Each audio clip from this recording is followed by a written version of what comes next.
Welcome to another episode of the Prep Coach podcast, and we are back.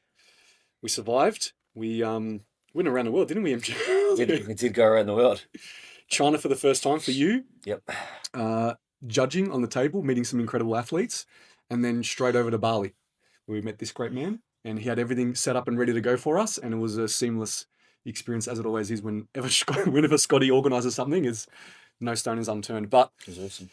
do you want to go through China, and then we'll talk about Bali, and then we'll get stuck into some questions because there's some really good questions actually. And there's a one that I've delayed answering because I wanted to wait to the end of the season because I think it's a good way to review things. So, China, what do you think? China was one of the nicest countries I've ever been to. Mm-hmm. It surpassed all expectations. It surprised me. Do you remember when we were driving? We got picked up at the airport. It was like 2 a.m, but we were driving back to the hotel, and I was like, man, this looks like Melbourne. Yeah. The infrastructure, the color of all the street signs, the same green, everything just felt very Melbourne-like. Except, how quiet was it? It was surreal. Now, my ears are fucked. They've been fucked for 3 weeks, right? Now, do you remember I also said this? So we were walking home from dinner one night. Imagine Burke Street or, anyone who's in a different state. Imagine the busiest part of your CBD. You look around, it's a massive intersection. Cars everywhere. People everywhere. But it's almost silent. Yeah. They're all electric. Yeah, everything. All cars are electric. All scooters are electric. No noise. No one's really talking. No talking. No beeping at each other. Just silence. But when you look around, it looks chaotic. But it's just so organised and structured. There's literally a camera every 30 meters on a pole on the street. There is not a point in time where you're not on a camera. Yeah, there's cameras everywhere. So it feels very safe. It's very clean. Yeah, and shopping was awesome because I was a 3XL in everything. It's fucking gross. Actually, they gave me this T-shirt. This is Super Coach Natural Bodybuilding, and this is a 3XL. Yeah.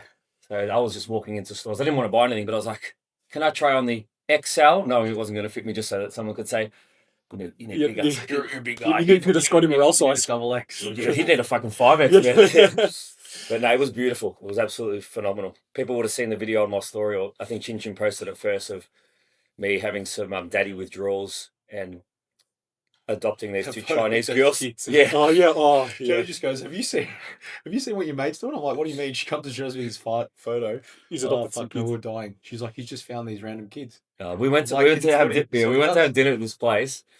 And, it was the last night, wasn't it? Yeah, and we were a massive anomaly in China. Yeah. Three white guys, a little bit bigger than probably the average person there.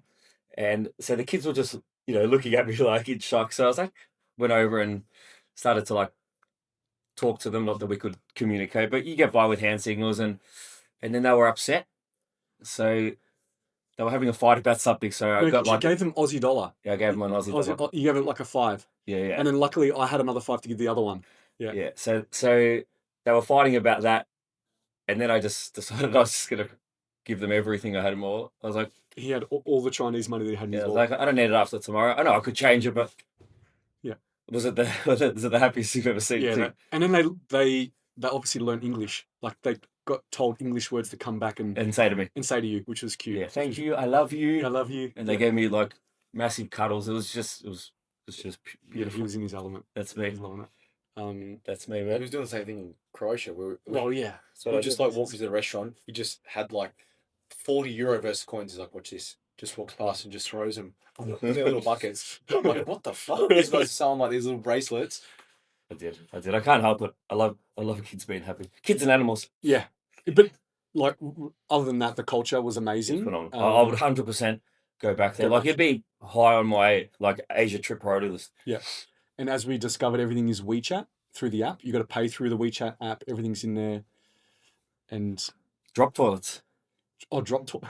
Yeah, that's the toilets that are in the ground. They're in the ground, and when you're a tall non-mobile individual, that's a high height to get down to. You're swinging from the rafters, huh? You are swinging from the rafters. So, oh god, I didn't enjoy that part of it, but so they don't have a normal toilet. They do. But there's more of those. Yeah, there's more of those. Yeah. Okay.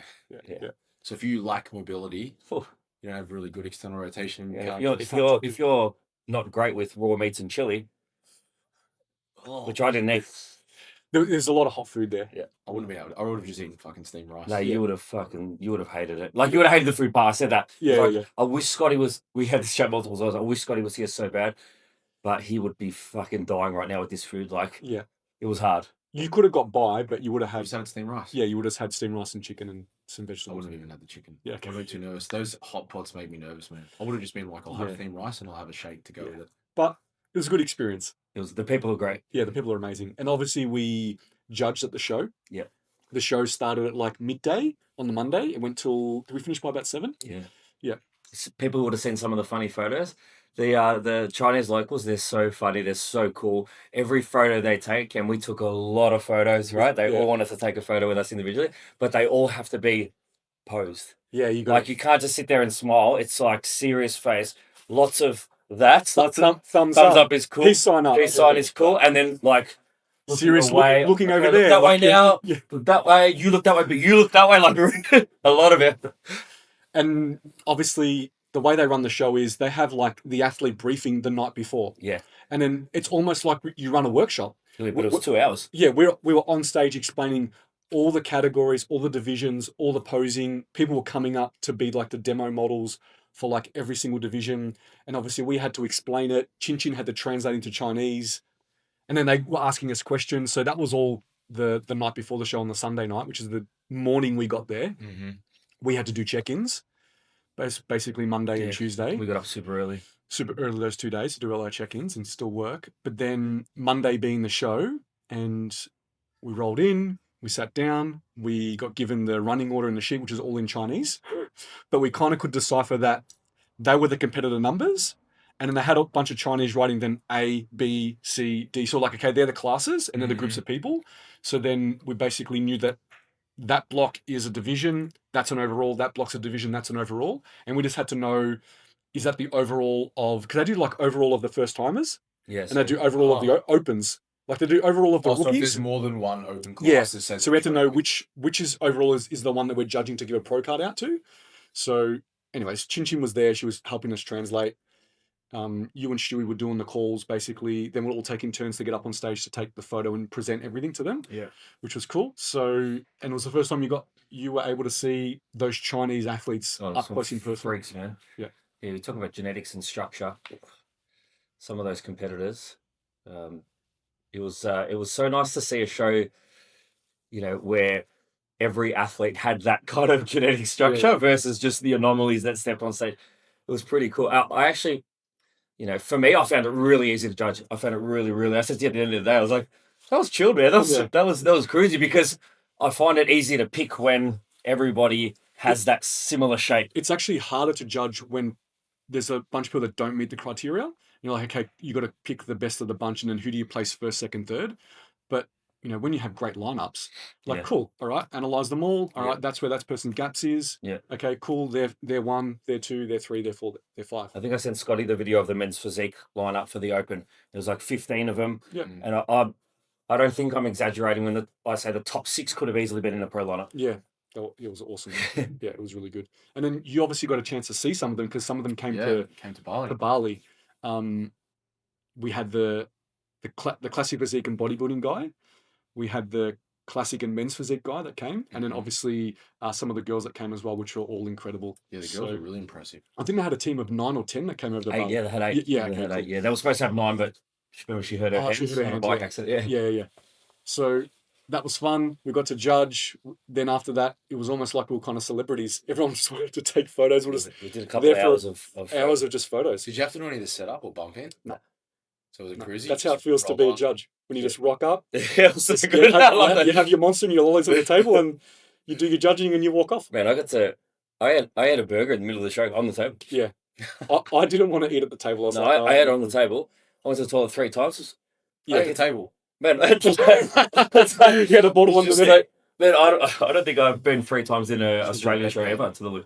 I was a bit funny about eating at the table, and even when I ate like a muesli bar or something, I would eat when they were in their back pose or something. I'd like put it in my mouth, only chew a certain bit, and then when I turned around, it looked like I wasn't eating. I just felt, I don't know, I felt weird about eating at the table, them seeing me chewing at the table. I made sure that I tried to have eye contact and a smile all the time.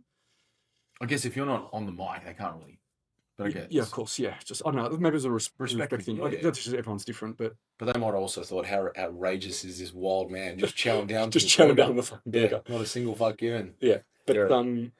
amazing show. It was good. They had heaps of LED screens. It was level 7 of a 35-story residence / hotel. Yeah. And that thing that you put on Instagram when you're outside, that wasn't like, that's the first look of the China CBD. That was not my perception of what China would be like. I don't know what it's I was, high rises. yeah, it just As, it looked very as far as the westernized. eye can see, not just like that's the city where the whole of Chengdu is high rises. Yeah, right. It's crazy. And then another highlight was we got a Chinese massage.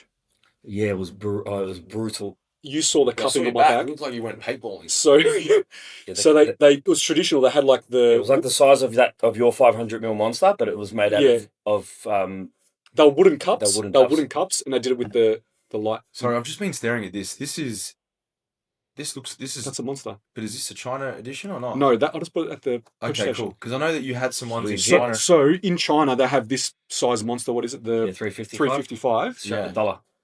$1.20 Australian. Australian. Yeah. $1.20 for a monster. Outrageous. That is out fucking outrageous. We went to a little mini mart. We just which bought is- them all. It's more a supermarket, not a. Yeah, we cleared that. We cleared the whole shelf. We were digging behind shelves. We took everything to Bali. So is energy drinks not really a thing over there? No. They're a Or do they have thing. it? Is it something that's bigger than Monster, like a I Chinese don't think version? so. Not that I could realize. Not that I could see. No. I would have thought they'd have crazy types of energy drinks. No, well, the only flavors I had was this white one, and they had black one. the black original. Yeah. That was it. Original's terrible. Yeah, so we just took all the white ones off the shelf. How good.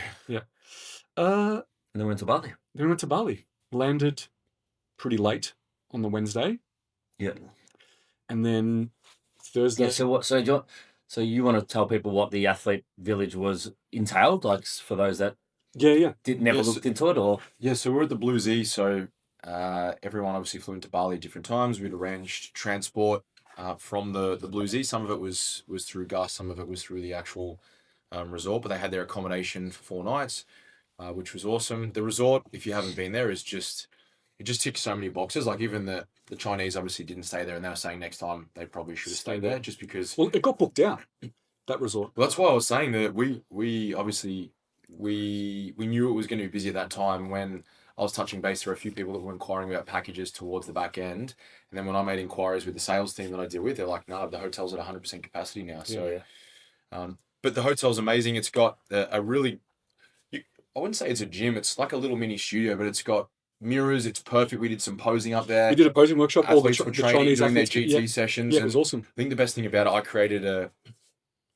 group chat for all the athletes. I know you boys weren't in it, but it was basically when I got there, just so that everyone knew where they were. So some of us were going down to where Bintang was, going up to Craved, which is another highlight. We have a restaurant there where we run our retreat that we've been able to collab with Hendra, who owns that, who's amazing, him and his team, and designed a specific, this was an NBA. We have the TMG menu, but this was kind of similar. and man, the graphic was cool. It was a menu that Yeah, had it a was logo. actually had the logo. Yeah, I was so- like, this is Again, we like things like that. I really wanted to little make touches, sure, man. yeah, that when athletes got there, they could see it was very personalized. It had NBA, it had Crave, they could build their own ball. I made sure that they understood, the chefs understood, everything had to be weighed perfectly. We had raw weights versus cook weights, so people could enter into MFP. So their food was there, and then we had access to Ray's gym, which is awesome. We have a good relationship with Ray's, but we had some good meetings while we were over there, and have developed a new collaboration, which is exciting, which will be for next year for the retreat as well. And then we also had, that was with another gym, and then we had Spa Bali, which everyone loves. And I'm devastated. The whole time I was there, all I wanted to do was go and see my girl Maria for a reflex. She's like texting me on WhatsApp. She was offering to stay late, and I'm like, honestly, I'm definitely going to come tomorrow, but it just, between It's making never happened. sure We know. everyone was sorted, Right. We ran out of time. Yeah. and making sure that, that everything for the show was done, and dealing with all of the contractors for the venue, and then still trying to peak athletes there, and also have athletes back here doing all your check-ins, and then still trying to have some communication with the fan back home. There's just no fucking time. I was waking up at 3:45 every day, do a work block, and also it's kind of like 6:45 Melbourne time. So I don't know about you guys, but I was 3:30, I was staring at the fucking ceiling. We had no rest time. We didn't go in the pool. We got a massage on the last day in a rush before we 30 had to, minutes, before we had to go to the And, tap. and not with Maria. We went to Maria and she couldn't fit us in. She couldn't fit us in. We had to go somewhere else. Like that's how crazy that whole trip Did was. you tell her I was really trying to get to see her? I felt really bad because I did. Did I Zumba dance with her? I did. I Zumba danced with her for you. I said, "Come here, He Maria." made her laugh. And He made her I laugh. made her do this. I was like, "Maria, can you feel this?" Maybe she was loving it. I should. We loved it. Yeah, I actually didn't even. I had my sunscreen in a packet. I didn't even fucking unzip it because the only sun that we would have got or daylight was literally walking to Crave, and then I spent yeah, more like- time in a fucking hospital than I did in a fucking massage. Yeah, you are. Yeah, you got pink eye again. Never left. Yeah, it started to develop in China a little bit, and then by the time you got to Bali, it got worse. This is the same eye issue that you From had nationals, from it's in it. nationals. And then when he woke up in the morning of the show for Bali, you saw the photos, but I went knocked on his door, I just said to you, and bro. I opened the door, and I'm like, this is bad. His eye was Yeah. mostly closed over. And so we left, and I just say to you, bro, just go to the hospital. There'll be no one there now. Get them to clean it. Get them to give you some. I wonder if on the potty somehow you can put this this on the screen. Send me the photo. This is a minute before you knocked on the door. 6:40. Yeah, his eyes wrecked. His eyes were wrecked. So you said this all. You went to the hospital. They gave you all this stuff, and you came better. Yeah, they pretty quickly actually. Yeah, they gave me an injection which was an antibiotic / anti-inflammatory to get rid of some of the fluid, and then they gave me a 2-day aggressive course of a 3 type of antibiotic because amoxicillin was the first round, didn't do much. Yeah. So it was amoxicillins are pretty mild. It's like what we have here. So it was like 2 other ones that are like this should kill everything. It did make a difference. Like in the afternoon, very quickly. I even said to you, your eye had opened up because originally you were wearing sunglasses. Yeah, I was going to wear sunglasses to MC the whole show, and when I did the athlete briefing on stage, I said to all the athletes, "This is not me trying to be cool. This is what my eye looks like," and I took them off, and then I just got courageous, man. I was like, "It doesn't matter. It came good. It's going to be fine." So I did manage to get through the whole show, but they also gave me some tablets that were like a really, really strong version of pseudoephedrine. I think like the ones you buy there at the pharmacy got like 30 micrograms or whatever it is, but these were 150. Jesus. So that was what woke you up. No, that was what got rid of that. Cleared my sinus. And my ears are still gone. Yeah. I'm not sure what's next, but you should probably go to the eye hospital. I think I need to. Just do it. Yeah, Also, when I got back, I spoke to the pharmacy, and they're like, 4 weeks plus with ears is not uncommon when there's an issue. Oh, really? Takes that long to recover? Still, for peace of mind, to go get a consult, make sure it's all good. Because at least if you know that, you're like, I just need time. But if it's something bigger, rather both drums were bulging. And last thing you want is heaps of fluid and inflammation to explode. It will help that you're now not. Well, now we're not flying anymore. Jesus. And like I said to you, you need to have a 2-week devolume. Don't fucking train, sleep, scale back your workload. And tell Big K train. Get some sun. Eat like a champion. Yeah. Yeah. But and then the production of Bali. I was about to say we had the show and the production. Obviously, you leveled up a fair bit. And I say you because you're the one who organised it. It was pretty cool. It was awesome. Yeah, it was fucking amazing. It was awesome. Yeah. The only downfall was just it's like an omen we have where the night before we just fucking stand around waiting. I felt for those guys though. They bumped in at 6 a.m. and we left at like about 11, I think, on the Friday. But they had the carpet. It's like a really nice convention center. It's beautiful carpet. It's brand new. And part of us being able to do that, we have to make sure that the floor's covered and not tarp. So they had to lay 3 layers of ply timber wood. Yeah. And then they had to carpet and they shot that down. And then once they did that, they had to bring all the rigging up. So last year we just had these big lights at the very back. But again, wanted to level up, make it better. And so with a bit more planning, Charles and I worked with their production people and we managed to get a full rigging system where we could have the lights. It was awesome. It was so much better. The LEDs were awesome, but they didn't finish till 10 to 5 the morning. When I walked in, I felt like I was at like there's all these little Balinese guys that were just like this up against the wall. Yeah. So, but it was pretty cool. And you guys said that the bump out was. We didn't even have to clean the rubbish up. They were like, "Just leave it all there." So we just got our bags and we left. I think in the quote, the cleaner that I had, I think we paid like maybe $60 or something. And Jesus. We gave them leftover bottles of water. Yeah, we had like slabs of water left for like you boys because I would start to work. I gave a couple of them. I gave a couple of them some. You boys have these. A couple of t-shirts and stuff. They were pretty happy with that. But I forgot to tell you this, and now the podcast is going to hear our personal conversation. But I spoke to the venue afterwards, and I've got some ideas. We worked through some ideas of how to make the bumping quicker with Wayan or Fish, because Wayan and I were talking. Wayan, yeah, and he was like, "Fuck, it's so hard for him." Yeah, so there's some ideas that could potentially save money and also save time of how to do things a bit differently. Okay. which is good. It's exciting. Yeah, for So sure. we always learn every single time we do a show, and that was the second show we ever ran. Yeah, because for our side of things as well, we actually have to hire the venue for 2 days. Yeah. That first day is literally just getting everything in and setting It's it a up. building day. Mhm. Yeah.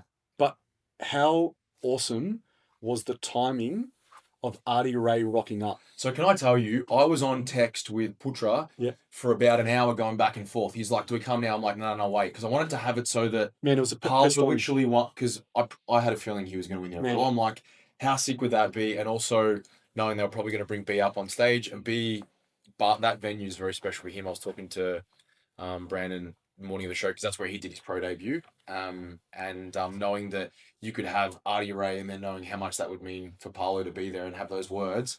So it was almost close. That's why he looked. Did you notice he was really sweaty when he got there? Because I was like, he's done now. Come now. So he was literally mid coffee, poor bloke. And so he literally like ran over. He's wearing pants and that. He's like sweating. Yeah.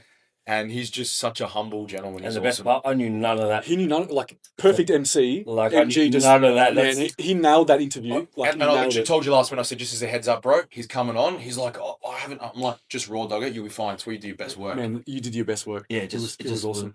It just felt right. So people that don't know, Artie Ray is like the godfather of bodybuilding. He's like Arnold Schwarzenegger. He's like Arnold over there. of bodybuilding. And then Paolo, the guy you just mentioned, he's the one who won pro bodybuilding, And he's a weapon. and he's incredible. Yeah, he was a freak. And Brandon Kempter, BK, is his coach. So they're the three people that you just mentioned. That's Yep. you know who they are. Yeah. But then Artie came up and did a bit of a speech, Yeah. brought Paolo up, and then you didn't even know this, but the whole backstory they had Yeah, together. so Paulo watched Artie guest pose like back in 2000 and like 15, 20, like it was so long ago, right? He watched him guest pose somewhere. Was inspired by him. For sure, right? And now, and he's had some conversations with him on socials, and now he's just won in Bali next door to Artie's gym, the bodybuilding pro show, and now he's standing there, they're having a conversation on a microphone in front of everybody. And that's why he was so excited when he was saying, "So today there's pro cards offer," and I was like, "Yeah," and there's a big name that's coming on stage, like that's going to be here, and I'm like, it's going to be Artie Ray. When I saw his face, I was like, okay, It's the best. And Artie, I said at the end of the interview, if you're not inspired by that, then something's wrong with you. Because basically what Artie said is, if you're in bodybuilding, your challenge and your number one driver should be to every single day to beat the person that you are and be a better version of that. And that's all that matters. Doesn't matter about who else is on stage or whether he's standing next to, that guy or that guy. Is that, are you continually getting better? Then you're a great bodybuilder. Yeah. I was like, yeah, awesome. that's great. Goosebumps. Yeah, so It's awesome. Yeah. It was so that's good. it. You're a great bodybuilder if you're always getting better. Yeah. And then obviously another highlight was having all the international athletes that were there. Obviously there's a big group from China, which was cool because we saw them over there in their own culture, in their own language, and then coming here and not being able to, or going there, sorry, Bali, and not being able to speak the language and just seeing everyone still interacting, getting along, them having the best time on stage, fist pumping each other like other people. Like, do you want to hear the funniest story? Go tell us. So side stage, so Timsy was doing the same role that he always does, and he, treats it like it deserves to be treated. He gives every single athlete that exact same experience as before they stand on. He grabs their hands, he fist pumps them, he tells them what the instructions are, where to go, tells them to take a deep breath, tells them that this is their boat. Like, it's fucking awesome, right? Yeah. But the Chinese couldn't understand it. And I knew that, but I saw him do it to the first one, and I was like, should I tell him?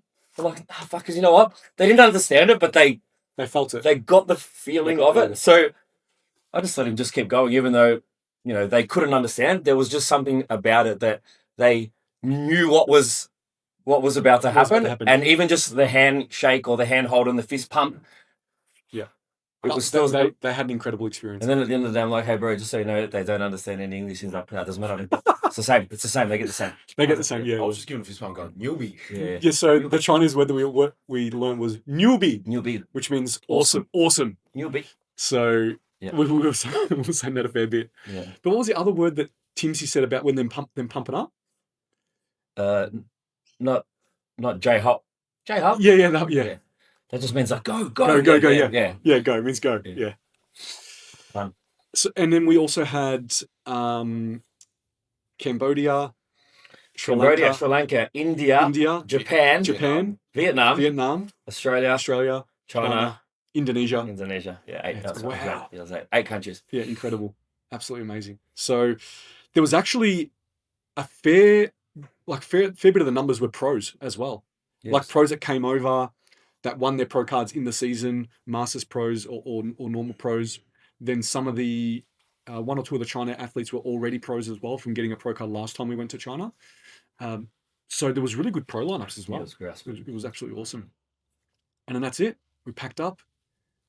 We had you left early. Yeah, I tell you earlier. You left early. Yeah. Had your daughter's birthday the next day, and we stayed back and went out for dinner with everyone, and it was a good way to end it. And we went and watched Matty Hatton do karaoke. Yeah. Sort of.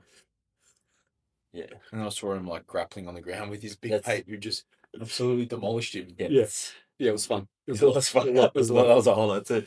And that's it. Then we were back before we knew it, back into check-ins and back into life, but no shows. We've got no shows until May now. Which is a nice little We've treat. got the retreat in March, which we're going to. Actually, we got a question. I might as well read it out while we're here. Someone asked, will we ever run a retreat in Victoria, like Mornington Peninsula or something like that? Ever thought about it? I never thought about it.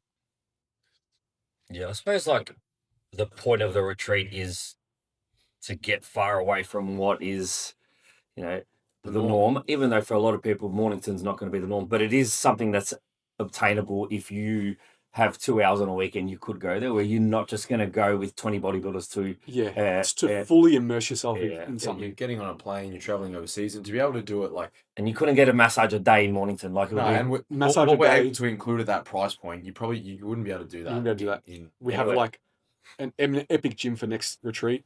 We've got Yep. all that food catered for, the meal prep and the resort and all the facilities at the resort and the massages every day and the group activity. There's no way we could do it for the same price point. Not even when close, not even close. You put it like that. No, there's no way. But we are looking to do seminars next year, We are going to be Yeah. doing some seminars next year. Yeah. which is exciting. So we won't be doing a retreat here in home soil, but we'll be definitely doing some seminars, which will be great. Okay. Love the podcast. When are you going to release dates for Season C 2026? Today. I've actually got the post ready to go. I'm Awesome. going to push the button this afternoon. So that means that they've already gotten them. So by the time they listen to this, that question's already been answered and they've already got them. All right. So this is a question I've actually put on hold because I thought it'd probably be better to leave this for the end of the season at the end instead of doing it midway. But it said, boys, I've been following NBA since it started and my first experience with it was not the best. But since you guys coming on board, it has changed so much, and I just recently competed, and I just want to say thank you for everything that you've done for this sport and to revive that federation, and also not only revive it, but bring it back to the top. What are some of the changes that you made that you think made the biggest difference? So someone that has been around for a while, competed in the NBA, not had the best experience the way NBA was before we started, and obviously have now competed with us recently and have noticed all the changes and the biggest difference that's been made since we've been on board. Is there anything that kind of stands out, or do you want to say anything about that? Where do we start? How long is a piece of sugar? But Of all the changes that we've yeah, I mean, I did an NBA show, not as an NBA director, a while ago as well. It was obviously in the early days and it was a lot smaller. But I think if I think about my experience then and the differences now, it's organization, the efficiency, the level of detail that goes into everything. And, I think the point of having us on board was having 3 people that are, deep within the industry who are actively coaching athletes, still competing as well, and going to probably more shows than anybody and seeing what people are doing really, really well, and then seeing what people are doing poorly and making sure that we don't do any of those things. When you think about all the directors or owners of all federations, none of them are in the trenches like us and have all that feedback and all that For experience. sure, and a lot of them are doing their own state shows, not every single state in the country. So that's a big part of it too. But, even things like, thinking about how shows would run from a time perspective versus now when you're looking at, shows that used to be maybe 30 or 50 that are now 100 and 150.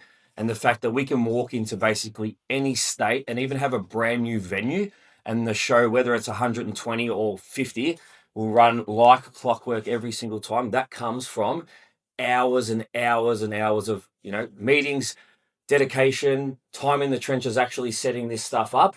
And, you know, we each have our strengths. Like that's where, you know, your forte is with organizing all that sort of stuff. I wouldn't be able to do that. I know the amount of hours that, you know, you put into managing some of these relationships, all of the athlete communication, the ability to actually take the time to get back to everyone in a timely manner.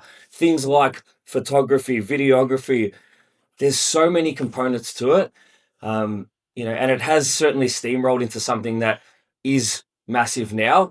And, you know, we have some of the best hands on the ground in each state. The helpers that we have in each state are absolutely phenomenal. And those people are on board because they believe in the vision. They believe in what we're trying to do. So, you know, I knew that when I came on board, and, you know, you guys would have been the same, is that if we're going to do this, we're going to turn this into something that, you know, every athlete experiences and walks away and goes, fuck, that is so different to anything else that exists. Yeah. That is so different to anything else. When you actually think about it, we flipped the whole NBA on its head. Like, really, not much has been left the same. Now, I know we've changed a lot since we've come on board because we've come up with a lot of ideas and we can go through them in a second. A lot of them were easy changes to make and very easy to convince people that the change needed to be made. Some of them was a lot of resistance and we had to, you know, really prove that this is the right change to make. And I can think of a couple of big ones that I pushed personally. I know you pushed a lot of other changes too, but personally, that now has brought a lot of success. Well, the biggest one that comes to mind is that bikini posing. For me to want to be like, it needs to be half turns, and also the front pose needs to be standardized. Got a lot of resistance to not make that change. That change has been one of the best changes that we made. Also, to wellness, standardizing that posing as well has been a game changer. That's just two things I can think of right now that was fought with a lot of resistance, but obviously was one of the best changes to make. There's a lot of other things that weren't fought with resistance, like, for instance, the digital card for pros on their phone and for coaches. Easiest thing to implement, and everyone was like in the team, like, yes, that's a fucking best idea ever. Yeah. The all the medals have been changed. Nothing's new. The medals are all been revamped. The belt, that was something that I came up with, you ran with, you obviously got it all sourced and got it all developed and everything. So that we never had that before, which is absolutely awesome. Every single venue has been changed when you think about it, except for Sydney and except for Tasmania. But even those two venues, you've worked tirelessly on making some big updates and changes to refine things, to make things better. Obviously, all the negotiations you do with contracts and getting that little extra couple of hours and little cost saving here and there. And we've got really good relationships. But all the other venues have been changed. Actually, we weren't, before we came on board, we weren't even in all the states. We were only in Queensland, New South Wales, Vic and Tas. We've gone to WA, we've gone to SA. And I think the push to Gold Coast, which is, as you know, something and that was a big resistance to push to Gold Coast. And we really wanted to. And obviously, the first to run a Friday night show, which a lot of people were like, oh, Friday nights won't work. But that was there was people in the industry that were like, it's not going to work. And I think one thing, as a collective, we're all just like you saying to me, I want to do this. The way that my brain works is there's a rationale behind why. I'll obviously look at it objectively, but I have enough trust and faith in you that if you think this is what we need to do, man, I'm going to back you and let's fucking do it. And I think that was the thing. It's like, if you think this is what's best, you know that bikini division better than I know it. Like, let's run with it. But also too is that I'm open to you telling me that I'm wrong. Oh, of and course, I'm not going to say, oh, that's a non-negotiable. I'm not for discussion. Of course. And that's what I mean. So it would be like, and whenever we talk about anything, again, constructively, it's like, all right, cool. Let me just run me through why that's your process, just so that I can understand it. And then you might say, well, okay, well, this is how I interpret that. This is my process. And then maybe sometimes you're in the middle. Maybe you're like, you know what? You're probably right. Let's just do that. Yep. And so I think they're the things, like anything in business, high risk, high reward. Like if we use the Gold Coast for an example, no one other than FMG, and they're now obviously there as well, IFBB, obviously they're now. But the Friday night, no one's going to come and do it. Versus now, our nationals, we're going to have a huge pro show on that Friday night. We're going to have to start the show earlier. Yeah, we're going to have to. Because the numbers that we had, and turning it into an expo, and then even dealing with the flooring, like that too, like that solution there. Like there's so many things that. Yeah, but collectively have brought. There had been shows there, and there was a lot of, and this is what I guess trying to iron out wrinkles. Like the floor at there was a big problem, so had some wrinkles in it. Yeah, so we had to go away and we fixed it. So we put our blood and our sweat and our Yeah, tears cut my into hand. it. Yeah, yeah. But I think it's those things, and even everyone will by now will know. But our plans for the 3-day nationals for Yeah, season C season next C year. will be a 3-day nationals. Yeah. I don't know when that's been done, to have a night show, to have it as an expo during the day. I think it's just the community that we are building as a brand is just, it's unmatched. And I think it's something that, again, it doesn't just happen overnight. It's that repetition, it's continuity, and continuing to just, do the non-negotiables that we, as a collective, we all deem to be non-negotiables, and pounding on them day in, day out. Yeah.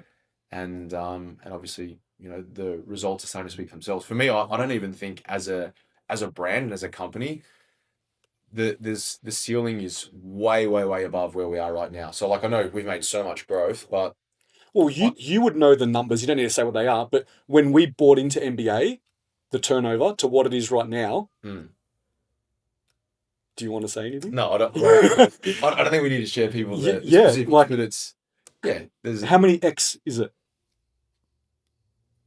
You don't want to say? Yeah, okay. Above and beyond where it could have ever been. But obviously there's been expansion with other. You look at, and WA's been huge for us. Yeah. Again, it helps having really good relationships there. Obviously, unfortunately, we've got some really good relationships there. Rich and Kat and Ainsley and Dills and all those guys there that we align with them, their values, and obviously their athletes wanting to have great shows there. They've obviously they've always had the ability to do great shows, but to have the ability to do more of them. And I think that's the biggest thing. And I think as a collective, the natural bodybuilding industry, for me, I've never understood, it should never be, oh, you shouldn't do this show, shouldn't do that. Like, the pie is big enough for everyone. It should be, okay, it's, you might go to, I shop at Coles for this, but I go to Safeway to go and get that. It's not that one is superior or inferior, although sometimes that's the way that it pans out. It's just, we offer something that is very athlete centric. And that comes from, as you said, being in the trenches and understanding what you love as an athlete and some of the things perhaps you don't.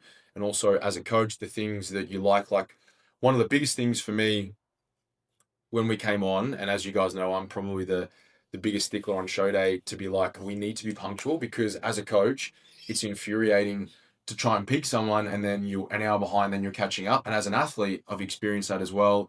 It's really frustrating to not be on when you want to be on. You pick everything perfectly, and then if you're late by 2 or 3 hours, which it happens at lots of shows, for me, I'm like, that's not good enough. We need to be better. And so that's something that we've made huge changes on. Well, we revamped the whole running order, and that was fought with resistance as well. But we revamped the whole running order so they could run way more efficiently. And also, when the pros come on stage, it used to be like a night show, and you had that experience, and it wasn't the best. And you've been public about that. So changing that running order, even though we had to push to get that done, it's made one of the biggest differences.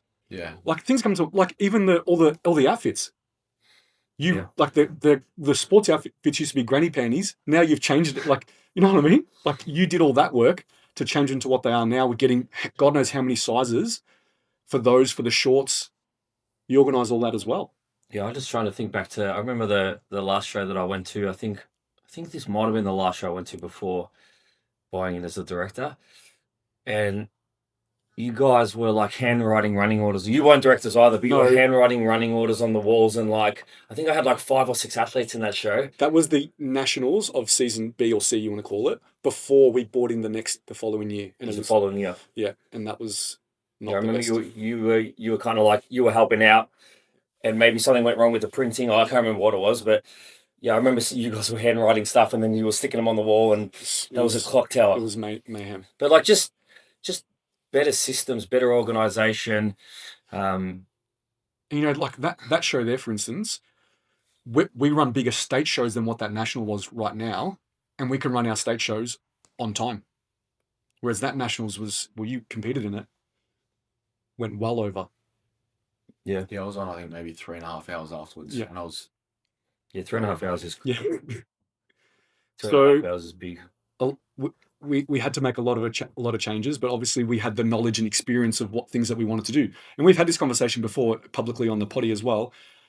Some of the changes that we made, we were publicly telling other federations to do them before we even bought into NBA. We're like, hey, Tony, who you should do this. Oh, yeah, we'll get it done.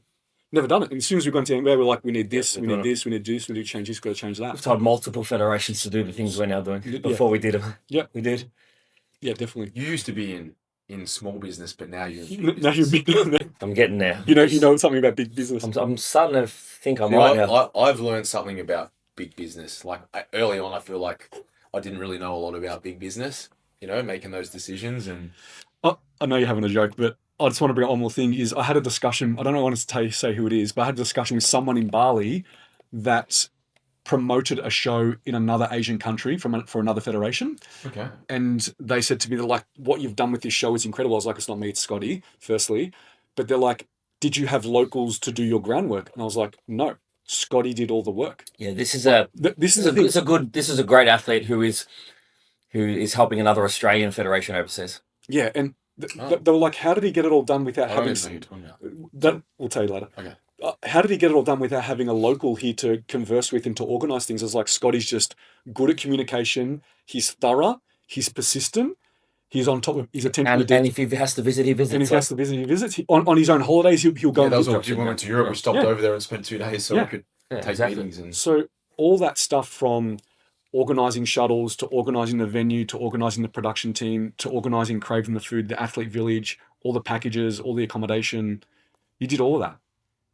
And there was NBA had never run an international show until you put that on the board to do that, which is awesome. I know you don't guys don't like praise, and I don't like praise either. So don't say anything about me.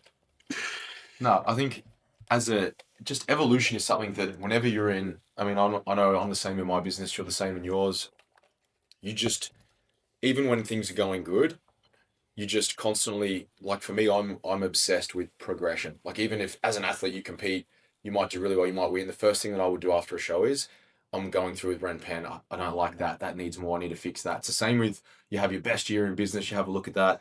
These are good, but we can definitely clean up some areas here because I think the moment that you're just, I've got it on lock, you step away, that's where you become complacent. And I think that's the key to being number one is just hustling like you're number two. At least that's how I approach everything. 100%. Or the moment that you think that you know everything and your ego gets the better of you and you think that you have all the answers and you won't go to anyone else, you won't listen to anyone else and you won't see that other people actually know better than you, you're not going to progress either. Mm-hmm. Yeah. Anything else before we move on? No. No, we're good? Yeah. All right. Let's keep scrolling through these. Okay. How did the China connection come about? And same with Bali. We've already spoken about that. Will these be a permanent in the calendar? What is it like setting them up? Look, we've already covered most of it, but the China connection, do you want to quickly talk about it? Because Chin Chin, she was incredible. Yeah, she's amazing. So the China connection comes through me through one of my athletes who's also one of my staff, who's also one of my close friends. So Chin Chin is connected with some people in China who already run natural bodybuilding shows. Put us together. We had hours and hours and hours of Zooms. I presented it to you guys. We said, yeah, if you want to look into it, let's do it. And it took us a while, but eventually we got there. And all I'll say is that we had some discussions while we were over there. Yep. And About it's a permanent fixture, but it might be expanding. getting a brother or sister Yeah. on a much bigger scale. Yep. Yep. What are your thoughts, prerequisites for our 18 to 20 week prep if the starting point is only 8 kilos above stage weight? Love prep that is shorter timeline. But So- 8 kilos above stage weight for a 50 kilo person, or 8 kilos above stage weight for an 88 kilo person. I guess. Yeah. I think the context of this is: do you prefer a shorter prep? Can a shorter prep be done if you're only a little bit over stage weight? I think it can. I mean, at the end of the day, and it's funny now, there's a lot more people, I hear the word pre-prep floating around a lot more, which is good. It's what you want. But the idea is that you want to be starting ideally pre-prep between that range of, for me, like maybe between 10 to 15% above where your stage weight is. So, I mean, it depends. Like if I'm 100 kilos and I know I'm going to be about 86, I would want to start prep probably around about 92-ish, maybe even 91, because, and then that might only sound like 7 kilos, but then that would probably be a 24-week prep because there have been 6 or 8 weeks, say maybe 4 or 5 months ago, that's been dieted down. But I think you need to know the athlete. If you're someone that has the ability, like if I'm prepping him, I know he can, and say even someone like Timsy, I know that I can pull off, if they're a bit heavy, I can pull off 6-7 kilos in 4 or 5 weeks without any, risk of degrading lean mass. And there's no real physiological adaptation to that. There's no, heightened food focus. It's just business as per usual. But if you have someone that takes a little bit longer and maybe needs a bit more time to get in shape, then you'd still run that pre-prep, but you would probably still be building that timeline. I think you'd rather have more time than not enough. And again, if you structure your prep right, you can build in periods of maintenance to protect training performance, to protect contractile tissue. What you don't want to be doing is then, fuck, I thought I only had 8 kilos to lose. I've had a 20-week prep and I'm 4 weeks out and I've still got to lose 2 kilos. That's half a kilo a week. Yeah, it's a lot. That's a lot. And the likelihood is that you're degrading some decent tissue in that period, versus if you get to that point where hopefully over the last 4 weeks to 5 weeks, you've only really got maybe a kilo, or you're close to where you need to be. And sometimes you can see that body weight might be the same for 4 or 5 weeks, but the look gets better, but you start to get that graininess. And I think it's just that look that just comes with time, with being conditioned for a decent amount of time. You might think you're 100% at show one, and then you look 6 weeks later, and then might only be like 500 grams difference, but the look is so different. And sometimes it's because you've achieved the conditioning checkpoint, food can come back up, you lose a lot of that stress and fatigue that you're carrying, there's less edema, there's more predictability around what you see in the physique. So I know I've gone around like this, but really it's, as always, and people probably hate me saying it's context dependent, but I think a pre-prep phase for me is a non-negotiable. Yep. I think if you've got 20 weeks and you've got 8 kilos, I think if you're a female, that's probably too much. I think if you're a male, it's definitely enough time, provided, if that were me, I would want probably 5 kilos of that 8 to come off within probably the first 6 to 7 weeks, so that then I've got 3 kilos over 12 weeks. So my rate of loss, bearing in mind that your rate of loss should be going down as you're getting closer to stage weight, because obviously there's a maximal volume of fat mass you can liberate per unit of energy per unit of time. So without degrading, lean mass. So I'm going to do a question that's completely opposite, and that's the next question. Would you run a 30+ week prep instead of a 26-week prep, and allow for diet breaks during the prep, especially if a client struggles with dieting in general? Is there any benefits to doing it from a muscle retention perspective, slower rate of loss, those kind of things? For sure, but for me, you should be employing diet, well, if you have the ability to do so, diet breaks or periods of eating at estimated maintenance, refeeds, even on a 20-week prep. Yeah. So it might even be like, if I use, say, someone like Nerida, for example, she starts her prep in, I think it's maybe like the second week of November or whatever. She's about maybe 7 kilos off where she'll probably be on stage weight. She will probably follow a linear dieting intervention for the first probably 2 weeks, where she'll run low. There'll be a little bit of cardio in there. And from there afterwards, she'll probably be 5 up, 2 down. Sometimes it'll be 3 down, 4 up. It'll depend. There'll be periods of eating at maintenance, because I know that 20 weeks, 24 weeks to pull off, so those last maybe 4 or 5 kilos, it allows us to go slow for her to still protect training performance, because everyone thinks that, you've just got to eat high protein and prep to protect lean mass. Your training intensity is going to be the biggest predictor of your retention of contractile tissue. So that should be at the forefront, but I don't necessarily confer to the fact that you have to have 30 weeks to be able to employ diet breaks. I think you need to look at your contest prep longitudinally, and then, okay, this is where I want to be 4 weeks out. This is where I want to be 8 weeks out, 12, 16, 20. What does that look like? Okay, in order for me to be able to do that, I want to still be able to have ideally at least 2 refeeds from 12 weeks out onwards. From a rate of loss perspective, how does that affect things? And sometimes it is just a matter of doing some math. Like, if a kilogram of mixed human tissue is around 6,500 calories, how much of a deficit do I need to be in? But also, how much metabolic adaptation do I expect to see using previous, periods of dieting that you've got within your off season, and taking that data and playing with it. So there is a lot of, or at least that's how I approach it, a lot of moving around to map all of that out. But once you have that plan, that's your plan, but you still have to be able to auto-regulate. Yeah. Because you might be like, all right, we're probably going to see about 800 grams in the first week, and then it will drop to 5. You might have someone, like say it's Nerida, she might drop 1.5 kilos in the first week. All right, well, that was a little bit too far. So we're going to go, for the next week, we're going to go 4 down, 3 up, and I'm going to bring your low days up by maybe 200 calories, something like that. Yeah. So I think one thing in this question that person's inferring is, is a longer prep better with diet breaks for someone that struggles with dieting. Yeah, but my red flag there was like, what do you mean by struggles with dieting? Dieting. Because if there's somebody who doesn't adhere to the diet, Shouldn't do first of prep. all, that's the problem. You got to address that first. But is making the diet longer going to make it better for that With breaks, person? yeah. For sure. And if you're using that, I've got more time, so I can afford to eat a little bit more. Yeah. But in reality, you It's should gonna be suck. starting in a really, really good point, and you get to that point where we've discussed it numerous times. It doesn't matter how much food you're eating from a physiological standpoint. If you're very, very, very lean, you're going to get a drastic increase in ghrelin, which is your hunger hormone, and you're going to get a massive decline in leptin because you've got less adiposity on your body. Yeah, it's gonna suck either way. Yeah. So if you're someone that struggles with dieting, probably fix that first before you even start a prep. No matter how long the prep is, no matter how many diet breaks are in the prep. And a diet break is not like a break from your diet where you don't track.